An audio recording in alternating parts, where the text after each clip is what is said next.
5 ते 6,000 महिला येतात. येणारी विधानसभा बाबुरावजी कदम कोळीकर यांना जर देणार नाही, काय वाटतं तुम्हाला?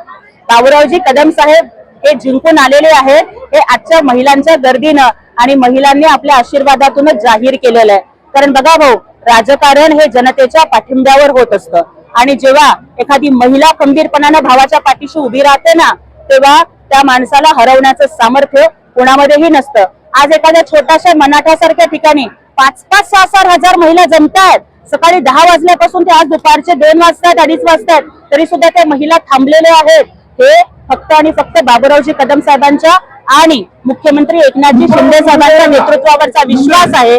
पुढचे आमदार बाबुरावजी कदमच असणार, यात मला तरी काही संशय वाटत नाही. लाडकी बहीण योजना नसून लाडकी खुर्चीसाठी योजना चालू केली, काय वाटतं तुम्हाला? भाऊ, झालंय असं की विरोधकांच्या उरात आता भरली आहे धडकी.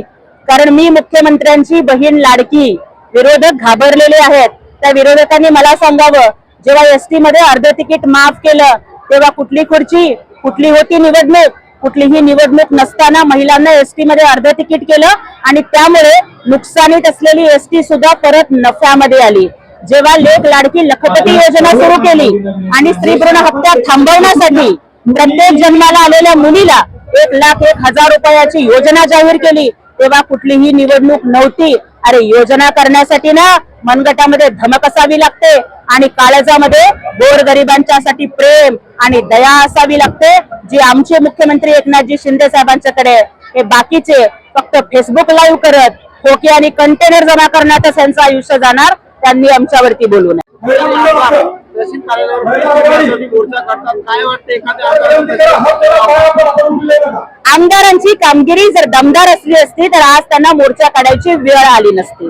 मला वाटतं की आमदारांनी थोडासा वेळ काढावा आणि आमच्या बाबुरावजी कदम साहेबांच्याकडून थोडीशी शिकवणी घ्यावी की जनतेचं काम हे कसं करायचं असतं.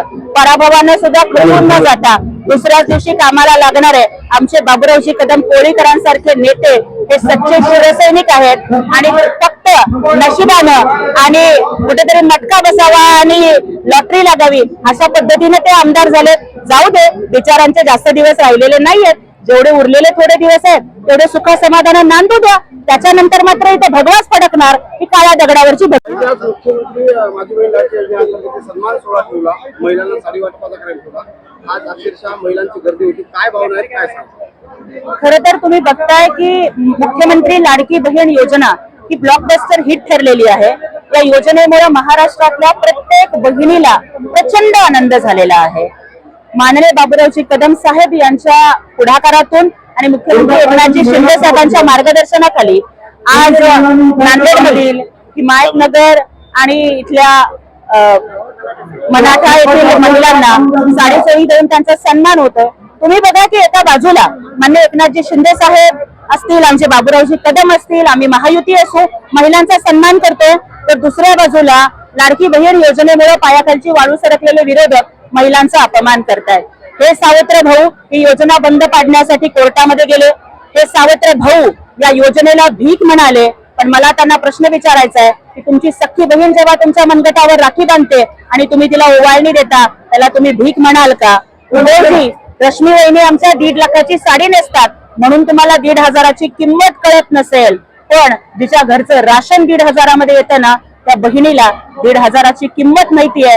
कारण हा फक्त पैसा नाहीये, अनुदान नाहीये, तर ही भावाची ओवाळणी आहे. त्यामुळे महाराष्ट्राच्या बहिणी आपले लाडके भाऊ एकनाथ शिंदे साहेबांच्या सोबत आहेत आणि त्यांनाच परत मुख्यमंत्री करणार आहेत. तर ह्या विरोधी पक्षनेत्यांनी आधी जाऊन राहुल गांधीला जबाब विचारावा, जे आरक्षण बंद करायचं म्हणतात.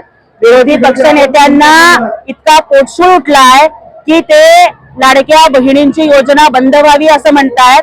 मग लाडक्या बहिणी त्यांना धडा शिकवल्याशिवाय राहणार नाहीत.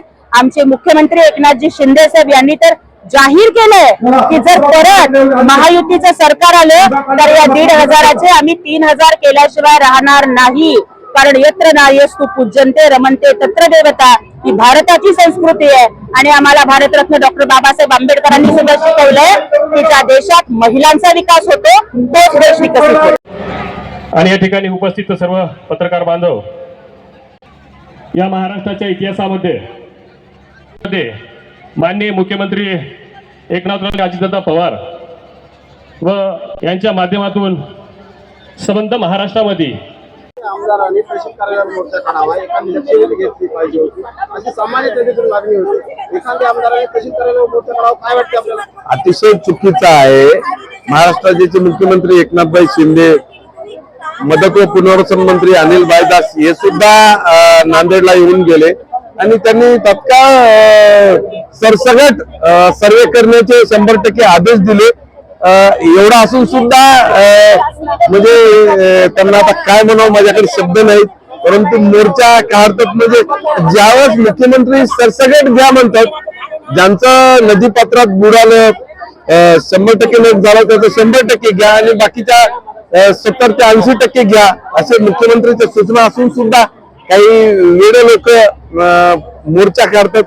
हे म्हणजे माझ्यासाठी यांच्या लोकांसाठी शब्द नाहीत.